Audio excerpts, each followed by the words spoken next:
del Tesoro, la Reserva Federal decidió asegurar que los bancos tengan la liquidez necesaria y pedir reservas contra esos activos a la par.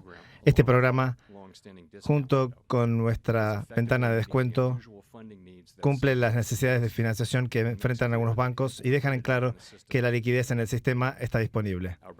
Nuestro sistema bancario está resiliente, con fuerte capital y liquidez. Seguiremos monitoreando las condiciones en el sistema bancario y estamos preparados para usar todas nuestras herramientas para mantenerlo a salvo. En adición, estamos comprometidos con aprender las lecciones de este episodio y de trabajar y evitar episodios como este de que vuelvan a ocurrir. Pasando a la economía y a la política monetaria, la inflación está demasiado alta y entendemos la dificultad que la alta inflación puede causar y estamos comprometidos a bajar la inflación a nuestra meta de 2%. La estabilidad de precios es la responsabilidad de la Reserva Federal. Sin la estabilidad de precios, la economía no funciona para nadie.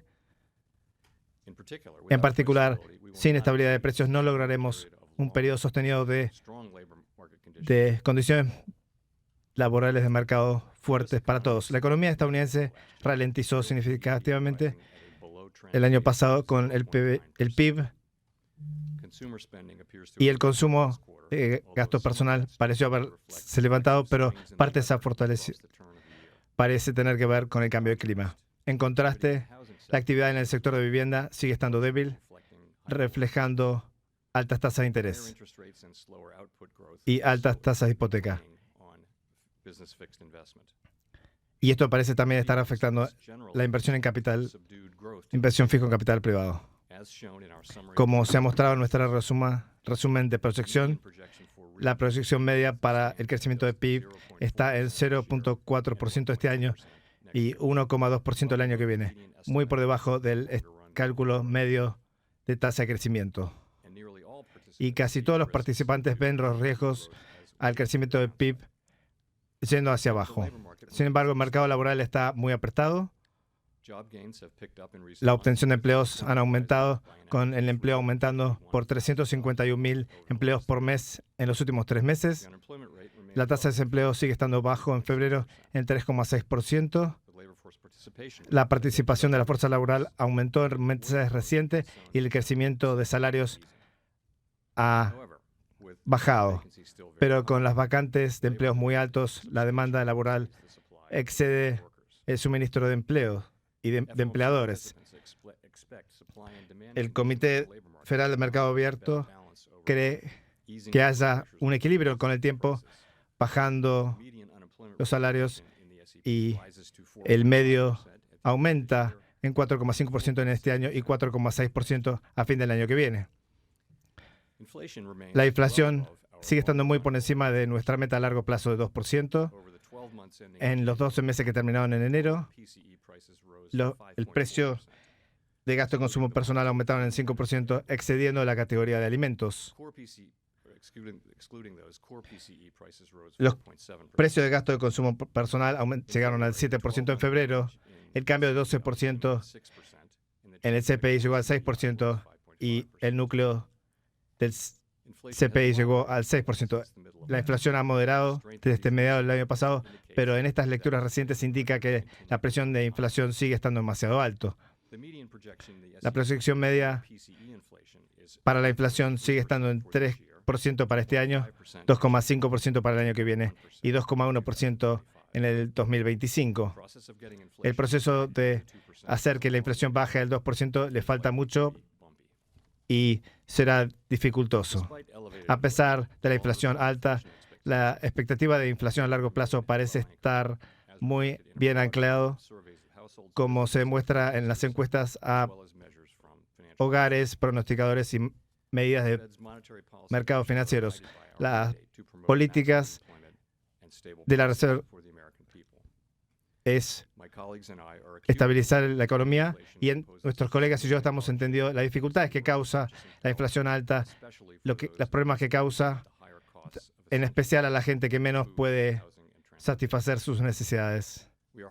Estamos atentos a los riesgos que la alta inflación representa para ambas partes de nuestro mandato y estamos comprometidos con regresar la inflación a nuestra meta de 2%. En la reunión de hoy, el comité aumentó la tasa de fondos por 1/4 de puntos y estamos siguiendo el proceso de reducir nuestros activos. Desde nuestra última reunión, los indicadores económicos han llegado más fuerte de lo esperado, demostrando mayor impulso en la actividad económica y en la inflación. Creemos, sin embargo, de que los eventos en el sistema bancario en las últimas 2 semanas resultarán en créditos más apretados para las empresas y las casas que afectarán la situación económica. Es difícil determinar el resultado de esto y difícil de determinar cómo deberá actuar. Anticipamos que los aumentos de tasas serán necesarios. Ahora anticipamos que serán necesarios otras medidas. Monitoreamos los datos que lleguen y evaluaremos los efectos de créditos más apretados en la actividad económica, en el mercado laboral y en la inflación. Y nuestras decisiones de políticas reflejarán esta evaluación. El Comité Federal de Mercado Abierto es determinado de acuerdo a cuál es el escenario hacia adelante. Si la economía evoluciona como es proyectado, la participación indica que la tasa del fondo será de 5,1% y 3,1% al final de 2025. Estos son pocos cambios de nuestra proyección de diciembre, reflejando otros factores. Estas proyecciones no son una decisión o plan del comité, pero el camino a determinar el futuro será cambiado para mantener la estabilidad. Seguiremos cambiando nuestras decisiones basadas en los datos que lleguen y sus implicancias para el pronóstico para la situación económica y la inflación. Estamos comprometidos con bajar la inflación a nuestra meta de 2% y mantener la inflación y sus expectativas bien anclados. Reducir la inflación requerirá un periodo de crecimiento por debajo de la tendencia y una flexibilización de condiciones laborales. Restaurar la estabilidad de precios es esencial para lograr máximo empleo y estabilidad de precios a largo plazo. Para concluir, entendemos que nuestras acciones afectan a las comunidades, familias y empresas en todo el país. Todo lo que hacemos es en servicio a nuestra misión pública. Nosotros en la Reserva Federal hacemos todo lo posible para lograr nuestras metas de máximo empleo y estabilidad de precios. Gracias. Espero con ansia sus preguntas. Probablemente lo más destacable es lo que está haciendo la reacción del mercado a estos anuncios y como has visto el mercado ha reaccionado de forma positiva. Creo que lo que queda o parece evidente es que si se hubiera decidido no aumentar las tasas, eso hubiera parecido una confirmación de la debilidad del sistema bancario. Lo que en general se percibe es que si siguieron adelante con los incrementos en tasas, es porque están bastante seguros de que ya colocaron suficiente protección sobre el sistema y eso ya no es algo de lo que tengan que preocuparse de forma inminente. Creo que lo que yo destacaría de todo esto es el hecho de que queda, o sea, hay una relación entre esto que están tratando de hacer, esta desaceleración de la economía y una necesidad de generar más desempleo. Algunos de los estimados para fin de año me sorprenden. Se están estimando que la tasa de desempleo para fin de año puede andar por el 4,5%. Recuerdo, si mal no, creo que la última muestra que tuvimos fue de 3,6%. O sea, un debilitamiento de casi un punto porcentual en el año sería muy considerable. Entonces, creo que básicamente estamos regresando a concentrarnos más en el tema inflacionario y preocupándonos por el impacto laboral de esto, más que preocuparnos por el impacto sobre los balances de los bancos. Y yo creo que eso es algo, a pesar de que es otra preocupación, creo que es relativamente bienvenido porque parecería que las medidas que ha tomado la Reserva Federal para contener el contagio bancario están funcionando. Pero tú sabes que cuando se va el dinero de algunos lugares y se busca dónde meterse, que se va a otros, también crecen los riesgos. ¿Tú estás viendo algún tipo de tendencia que haya que mirar cuando se habla, por ejemplo, del mercado de dinero, la cantidad de dinero que está saliendo todavía de algunas instituciones, un poco para que la gente entienda si esto ya se terminó en términos de crisis y si lo que falta que corra es tiempo. Creo que la preocupación que yo no tendría es sobre los depósitos bancarios. En la medida en que se ha salido a Claro. garantizar depósitos incluso superiores a los $250,000, creo que por ahí no va la preocupación. Creo que el tema se ha vuelto, en el caso de los bancos, un poco de más largo plazo. Esta entidad que se creó para tomar los bonos de los bancos como colateral, para prestarles recursos con los que ellos puedan hacerle frente a las salidas de depósitos de la gente, lo que creo que es una medida buena, porque ese colateral que están poniendo son bonos del Tesoro o bonos hipotecarios de agencias federales, o sea, es de muy alta calidad crediticia. El riesgo que se tomó fue un riesgo de duración, es decir, lo que estás haciendo es traer como garantía bonos que son de más largo plazo y que si hoy los vendieras en el mercado, los venderías con pérdida, pero que van a redimir a valor nominal. Es decir, no es que hay un riesgo como el de 2008 donde no sabías si te iban a pagar las hipotecas.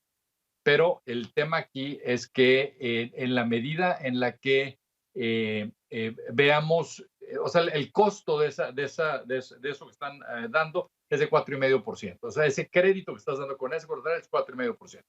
Lo siguiente que nos tenemos que preguntar es, entre esos bancos que están tomando este crédito, ¿quiénes sí pueden sacar un rendimiento superior a eso con su propia cartera crediticia? En los casos donde no tengan la posibilidad de hacerlo, posiblemente irán sangrando más lentamente y al rato van a ser un problema. No es un problema inmediato. El otro tema que creo que es separado, Gaby, es que tenemos ya las tasas, digamos, por decir algo, 5%. Las tasas estaban hace no mucho en menos de 1% y en algunos plazos Sí. incluso abajo de 0,5%.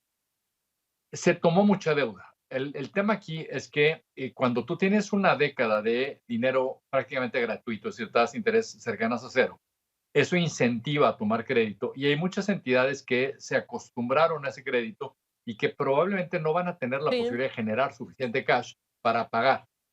Ese es el tema. O sea, hoy se te encareció mucho el crédito y va a haber sectores que claramente no van a tener cómo hacerle frente a la deuda que tomaron aprovechando las tasas tan bajas. Que sin afán de minimizar, pues es lo que ocurre cuando normalmente sube la tasa de interés la Fed y lo hemos visto en la historia, tu servidora, acompañada por ti, por supuesto. La parte también, para empezar a cerrar, Jorge, sin estabilidad de precios la economía no funciona para nadie. Lo dijo Jerome Powell, se ha acercado a una estrategia de mencionarlo, incluyendo a los hogares, como para sensibilizar o decir estoy sensible a que subir la tasa, pues también afecta. ¿Qué rescatas cuando además en un día como hoy subir la tasa de interés fue una decisión unánime? Y yo creo que es exactamente eso, o sea, es subrayar que el peor mal en ese sentido es la inflación y lo que Powell ha dicho hasta el cansancio es que él prefiere exagerar apretando la economía porque si se le va la mano y hay una recesión, él sabe cómo volverla a estimular. Si se queda corto consistentemente, la Reserva Federal pierde credibilidad y ahí sí se vuelve un problema como el que ocurrió en la década de los 70, final de los 70 con Volcker. Entonces, creo que están haciendo lo correcto, es doloroso, va a ser complicado, pero por el otro lado, Gaby, no olvidemos, tuvimos la peor pandemia en 100 años, tuvimos una década de ajuste después de la crisis de 2008, o sea, en cierta forma este tipo de secuela es lógico y lo que es un hecho es que el peor mal aquí sería que la inflación dure demasiado tiempo y que ahí sí hay una erosión muy fuerte en la riqueza y en el ingreso de la gente. Entonces creo que la prioridad tiene que ser Claro. tratar de contener la inflación lo antes posible. Lo último, Jorge, antes de despedirte, el mercado, las señales del mercado es que algunos esperan que recorte la tasa de interés. Jerome Powell en la conferencia de prensa dice, no, pues no estamos viendo un recorte. ¿Tú qué estás viendo para cerrar breve? No creo que vaya a haber un recorte pronto, me sorprende un poco que estés contando eso y yo creo que lo que sí es un hecho, Gaby, es que creo que la posibilidad de un aterrizaje suave ha disminuido, la probabilidad de una recesión ha aumentado, pero algo a subrayar es que en ninguno de estos escenarios, con las condiciones de hoy, no se ve una recesión fuerte. Creo que sería una recesión corta que haría falta para limpiar de una vez por todas esto y tener un crecimiento un poco más sostenible hacia adelante.